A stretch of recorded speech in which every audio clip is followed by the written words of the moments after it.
Bienvenue sur le podcast de Joyce Meyer. Nous sommes heureux de vous retrouver. Chaque jour, des encouragements pour recharger vos batteries, vous inspirer et vivre une vie épanouie.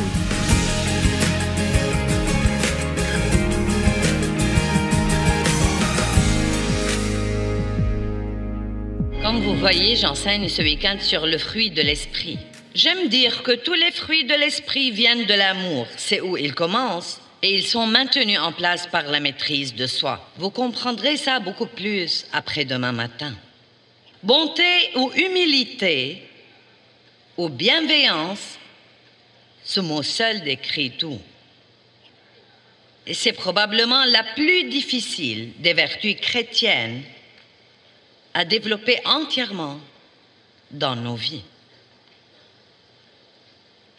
Souvent, celui qui a vraiment besoin d'humilité ne croit pas du tout qu'il en a besoin. Et cela prouve qu'il en a vraiment besoin. Matthieu 12, 33, vous les reconnaîtrez à leurs fruits. Les gens ne nous reconnaîtront pas à nos autocollants ou aux croix que nous accrochons sur nos corps ou au nombre de fois où nous allons à l'église par semaine. Ils nous reconnaîtront à nos fruits. Ils ne nous reconnaîtront même pas à nos dons. Ils nous reconnaîtront à nos fruits. Jésus a dit dans le livre de Jean que si nous portons beaucoup de fruits, notre Père sera honoré et glorifié. Que si nous ne portons pas de fruits, nous serons taillés et coupés et lagués. Que si nous portons du fruit, nous serons émondés afin que nous portions du fruit plus riche et plus excellent. Dieu est très déterminé à ce que nous portions du fruit. Depuis la Genèse 1, il dit « Soyez féconds, multipliez ». Dieu ne nous appelle pas à être occupés, mais à être fructueux. Et beaucoup de gens sont occupés à ne rien faire. Une des choses que nous devons apprendre à faire, c'est de gérer notre temps, et ça fait partie de la maîtrise de soi. Mais l'humilité est si importante, et je complimente ceux qui savaient déjà ce que j'allais enseigner ce soir et sont revenus, parce que cela me dit que vous voulez grandir. Et vous voyez, beaucoup de gens veulent apprendre tout ce que Dieu peut faire pour eux, mais ils ne veulent vraiment pas apprendre ce qu'ils devraient faire pour Dieu. L'humilité vous libère. Un homme humble est un homme heureux parce qu'il n'essaye d'impressionner personne. Il ne vit pas sous pression. Il n'est pas hypocrite, il ne joue pas la comédie. Il n'est pas en compétition avec tous les autres. Il est libre d'être complètement et totalement lui-même, sans la pression du sentiment de devoir être quelque chose d'autre, parce qu'il est satisfait de ce que Dieu a fait. Il veut simplement être la meilleure version qui soit de lui-même. Vous voyez, un homme vraiment humble, peu lui importe qu'il soit le chanteur le plus grand au monde ou la personne qui nettoie les toilettes à l'église. Parce qu'il comprend que sa valeur et son mérite ne sont pas dans ce qu'il fait, mais dans son obéissance à ce que Dieu lui demande de faire. Et parfois, si Dieu nous demande de faire quelque chose qui, peut-être, selon le monde, qui est peut-être plus vu comme un travail modeste, il faut vraiment de l'humilité et de la soumission pour être prêt à faire ce travail et le faire avec joie. Mais chaque travail doit être couvert. Dieu couvre tout. Il oint chacun de nous de façon différente. Et Dieu ne voit pas les choses comme le monde les voit. Il ne voit pas une position comme haute et glorieuse et une autre comme humble. Dieu a un plan global qui nous implique à tous et il y a de la place pour nous tous quelque part. Et nous devons être vraiment heureux d'être dans la place où Dieu nous met.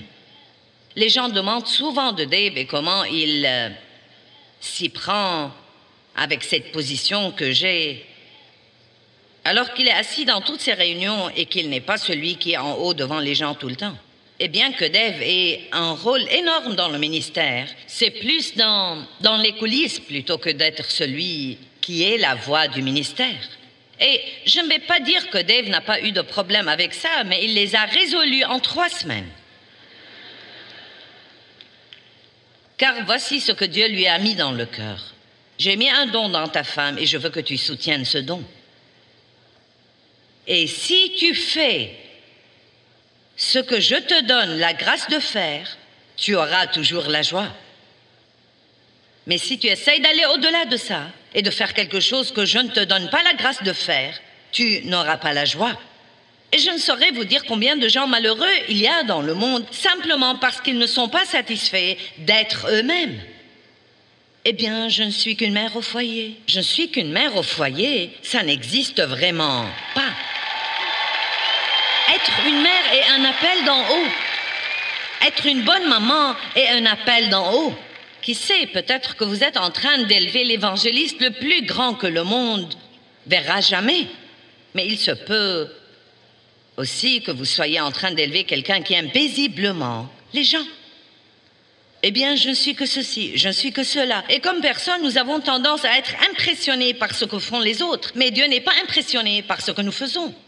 Il est impressionné par nos motifs et par l'attitude de cœur qui nous pousse à le faire. Et si nos motifs ne sont pas bons, rien n'est agréable à Dieu. Matthieu 11, 29, je voudrais que nous commencions là.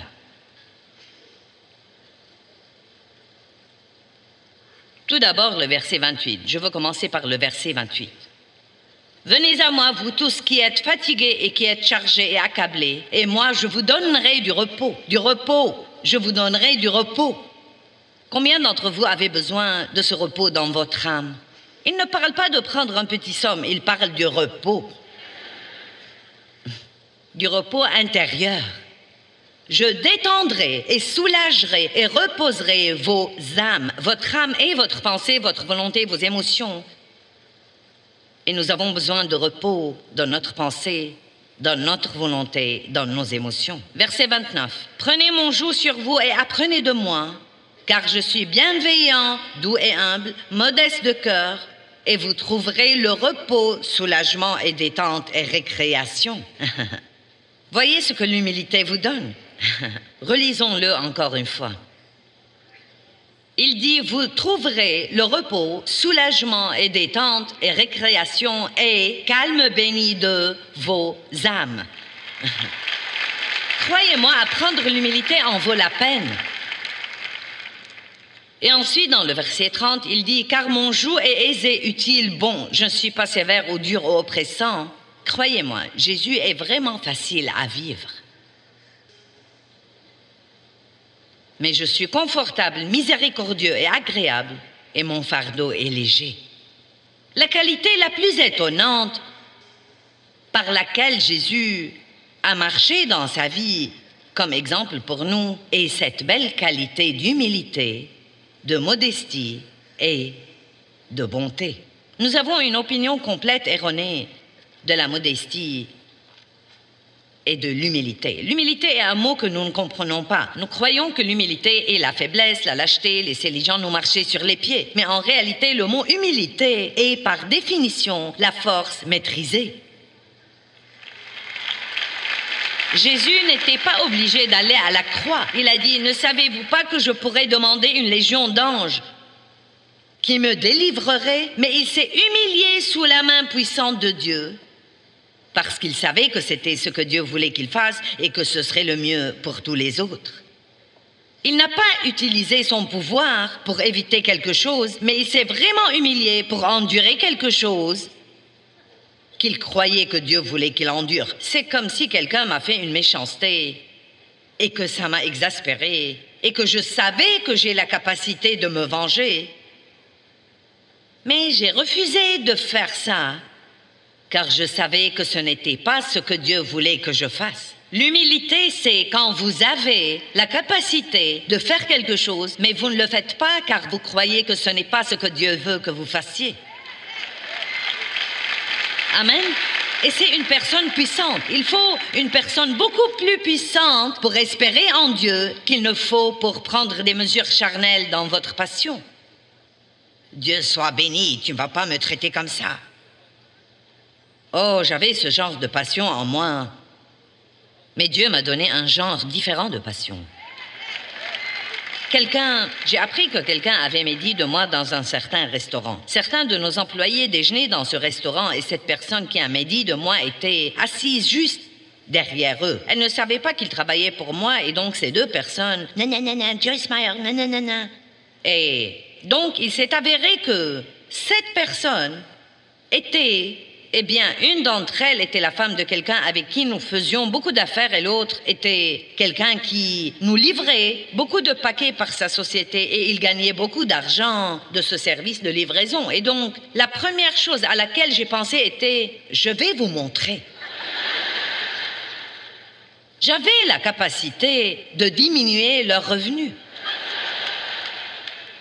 Non, mais je me suis allongée sur mon lit ce soir-là et j'ai fait toute une histoire et je vais faire ceci et cela et je vais faire quelque chose d'autre. Et ensuite, à 2 ou 3 heures du matin, le Saint-Esprit m'a parlé et m'a dit « Tu ne vas rien faire ». À ce moment-là, j'étais épuisée émotionnellement après la crise que j'avais piquée. Donc Dieu m'a prise au dépourvu et j'ai pensé « Que vais-je faire ?» Et il a simplement dit « Tu vas faire ce que tu dis aux autres de faire. Tu vas commencer par pardonner, tu vas prier et ensuite tu vas bénir. Et tu vas me laisser m'occuper de la situation. » Et Dieu m'a en fait amené à leur envoyer des cadeaux et à leur dire combien j'appréciais leur service. Je voulais tellement leur envoyer mon livre « Moi et ma grande gueule ». Oh, j'étais si tentée d'envoyer ce livre « Moi et ma grande gueule ». Donc j'ai lutté avec ça un peu. Mais ce que je veux dire, c'est que j'aurais pu prendre des mesures, mais je me suis finalement humiliée sous la main puissante de Dieu afin qu'il puisse s'en occuper. Donc l'humilité n'est pas du tout une faiblesse. Une personne humble, non mais un homme humble est un homme puissant, un homme véritable. Jésus était un homme humble, un homme véritable, un homme puissant. Le gentleman est un homme véritable. Qu'est-il arrivé au gentleman? Allez les hommes, revenez à certaines de ces belles habitudes, ces habitudes qui étaient courantes quand j'étais petite fille. Même les hommes qui proféraient des grossièretés à l'époque, et ce n'est personne d'entre vous, ils ne faisaient pas ça devant une dame. Mais maintenant, ils trouvent tout à fait normal de faire ça. Et nous, comme croyants, nous devons combattre pour ses qualités, nous devons combattre pour ses vertus. Et le moyen de faire ça, c'est de veiller à être un bon exemple partout où que nous allions. Nous vivons dans l'obscurité, mais nous sommes des lumières. Et chacun de nous doit épousseter ses ampoules et faire fonctionner ces ampoules à plein régime. Non seulement une petite lueur faible qui émane de notre vie, mais soyez... C'est très dangereux d'être au milieu d'un désordre comme celui où nous sommes aujourd'hui, car nous risquons de commencer à dériver.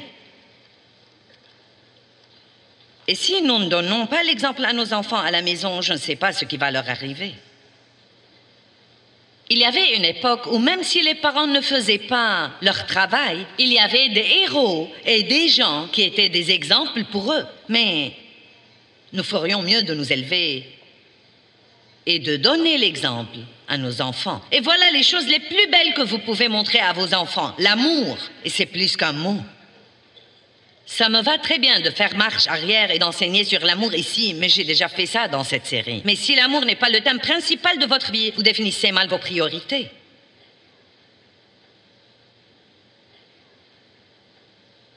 Combien d'études avez-vous fait et combien de livres possédez-vous sur l'amour?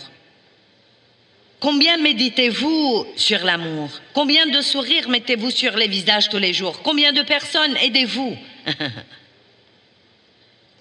Jésus a dit, je vous donne un commandement nouveau, aimez-vous les uns les autres comme je vous ai aimés. À ceux-ci, tous connaîtront que vous êtes mes disciples. J'ai écrit un livre intitulé « La révolution de l'amour » et ses ventes étaient... Eh bien, merci, Dieu soit loué. Les ventes de ce livre étaient inférieures à tous les livres que j'ai écrits. Elles étaient en fait très mauvaises.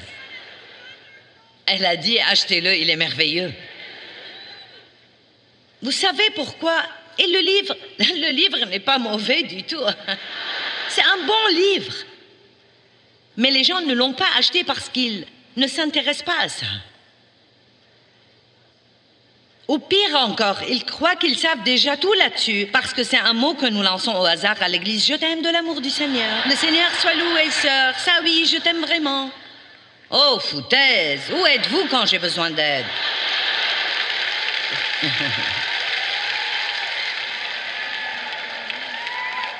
Mais croyez-moi, c'était un message pour moi.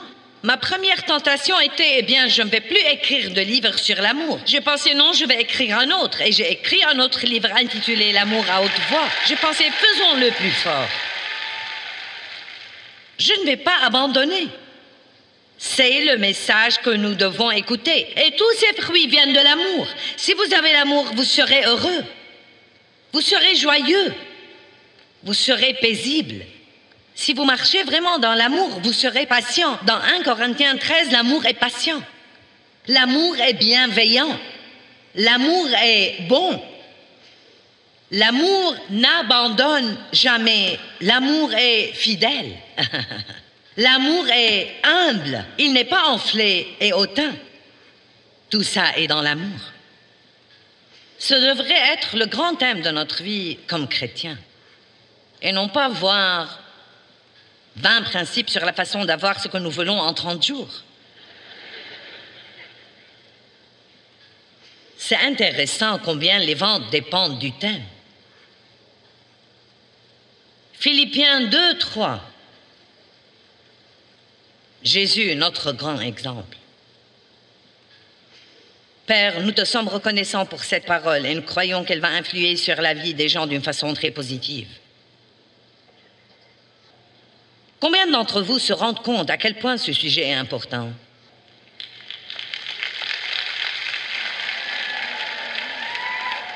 Notre beau Jésus, Philippiens 2, 3, ne faites rien par esprit de parti, par rivalité, conflit, égoïsme ou pour des fins indignes ou incité par la vanité et l'arrogance insipide, mais dans un vrai esprit d'humilité, qui est la modestie de la pensée, où chacun considère l'autre comme meilleur et supérieur à lui, où l'un estime l'autre supérieur à lui-même. Or, ça ne veut pas dire penser plus bas de vous-même.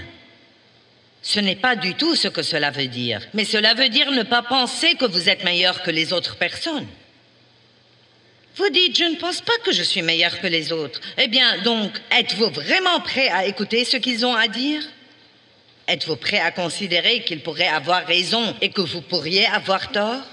Êtes-vous prêt à recevoir gracieusement une parole de correction de leur part? Personne n'y échappera ce soir à propos. Personne. Vous n'avez aucune idée du moyen par lequel Dieu va vous parler. Je dois faire des séances de photos pour prendre ces photos pour les magazines. Et je fais ça 2 ou 3 fois par an. Et dernièrement, nous avons récupéré certaines de ces photos. Il vous donne ces longues feuilles et il y a des photos de moi dessus. Et mon fils qui gère les domaines médiatiques et tous les trucs de bureau, il les avait chez lui. Et il a un petit garçon de 3 ans. Et ils me l'ont apporté et m'ont dit, « Travis, t'as fait quelque chose. » Il avait pris des autocollants et a mis un autocollant sur chaque photo. Mais je vous dis la vérité, chaque photo où il a mis l'autocollant, c'était sur ma bouche.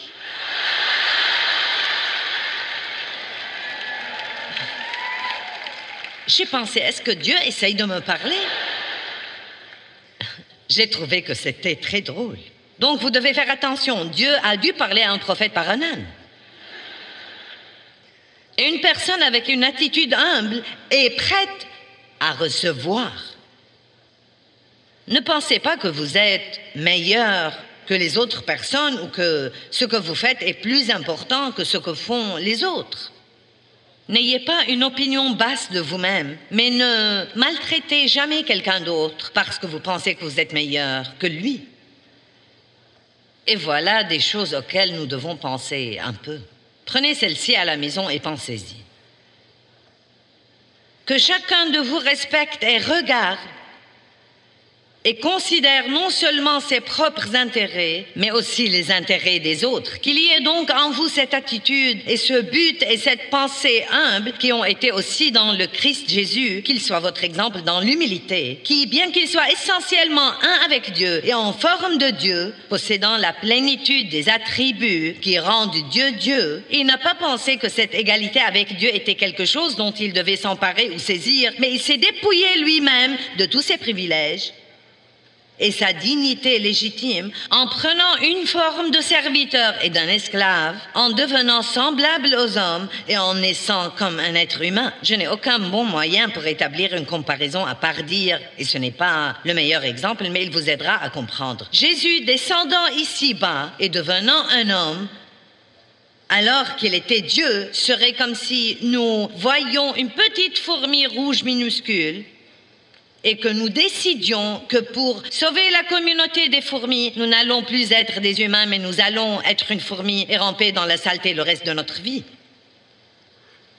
Il n'était pas obligé de faire ce qu'il a fait. Il était humble et donc il a pu faire tout ça. Il a pu maîtriser ses passions pour le faire, bien que la Bible dise que quand il pensait dans le jardin à aller à la croix, il était sous une telle pression que sa sueur est devenue des grumeaux de sang. Il avait une telle agonie dans sa pensée. Il avait le pouvoir d'éviter ça, mais dans l'humilité, il a dit « Non, je vais m'humilier sous la main puissante de Dieu, mais regardez ce qui est arrivé. » Et la même chose vous arrivera. Verset 8. « Et étant trouvé en figure comme un homme, il s'est abaissé lui-même et s'est humilié davantage, se rendant obéissant jusqu'à la mort, même jusqu'à la mort de la croix. C'est pourquoi aussi, parce qu'il s'est tellement abaissé, Dieu l'a souverainement élevé et lui a donné un nom au-dessus de tout nom, afin qu'au nom de Jésus, tout genou dans les cieux, sur la terre et sous la terre fléchisse. » Alléluia! Tout genou fléchira. Ça m'intéresse vraiment que le péché du diable était l'orgueil. Le péché de Lucifer était l'orgueil. Il était le leader de l'adoration. Son corps se composait d'instruments de musique. Mais il s'est exalté. Il a dit « J'élèverai mon trône au-dessus des étoiles de Dieu ». 5 fois dans un seul verset, je crois, il a dit « Je ». Il a perdu sa position par l'orgueil et vivra dans la honte éternelle à cause de cela. Mais Jésus nous a rachetés et a eu sa position par l'humilité. L'humilité a dû venir pour surmonter l'orgueil de l'ennemi. Nous avons été volés par l'orgueil et récupérés par l'humilité. Amen. Donc, naturellement, le diable veut que nous soyons comme lui. Il veut que nous prenions sa nature. Il veut que nous soyons remplis de moi, moi-même et je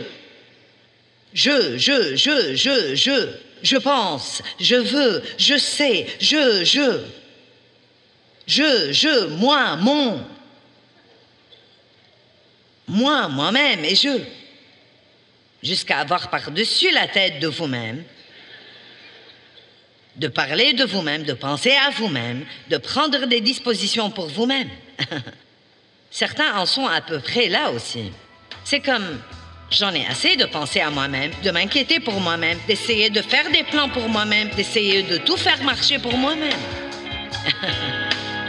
Je pourrais m'humilier sous la main puissante de Dieu et voir ce que Dieu peut faire.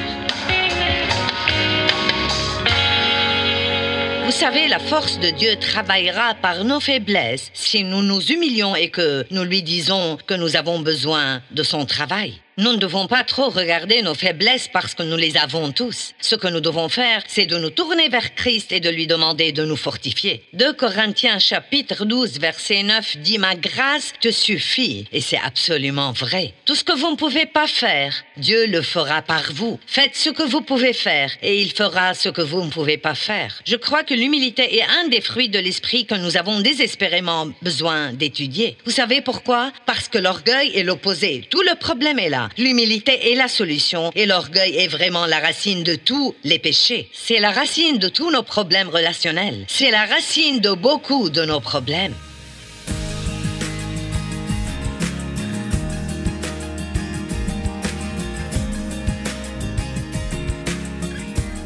Merci beaucoup d'avoir écouté. Si vous souhaitez faire découvrir les podcasts de Joyce Meyer à vos amis, abonnez-vous à notre chaîne et écrivez-nous un commentaire. Merci d'avance. On se retrouve bientôt pour d'autres encouragements.